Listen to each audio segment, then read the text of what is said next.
Guys, how can you tell if your belt is bad? Well, first of all, look at the back side of your belt. Does it have these hash marks on the back?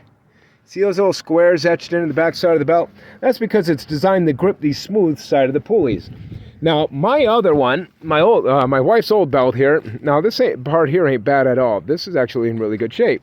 However, the back side of the belt is glazed over, and you can tell it's glazed over by the amount of shine it has on this back side of the belt. See how shiny that is? Well, look how matte black this is, even with the sun hitting it. See how there's really no reflection? It's kind of like the same amount of reflection as this dull hose here. Well, that's the most reflection you're going to get off the sun of that belt versus this one. Now, you can tell just by how shiny it is. Plus, if you look at it, there's no more hatch markings on the back side of the belt. Actually, what you're starting to see are the grooves. See the lines there? Those grooves on the belt right there are actually the grooves here on the back side of the belt. So the back side of the belt was actually worn out and not this part. So being that it was shiny and it was making this little chirpy squeaky noise like every time it went around a certain pulley, it kind of made it sound like the pulley was bad. So I replaced the belt and it quieted right up.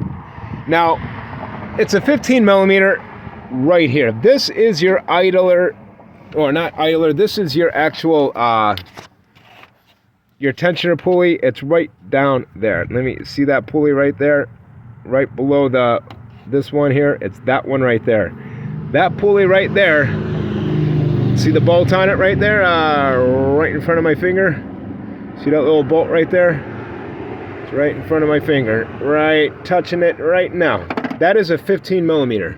That loosens your tensioner from being locked onto this plate.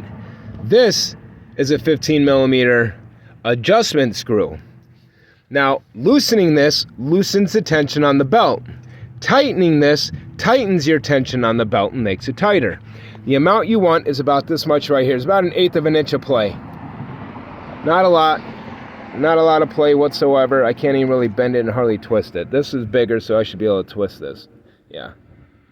And tighten it to the point to where you know it's not going to slip. And like I said, having 1/8 inch of play, just that much, a little bit. Let me unzoom out so you can see.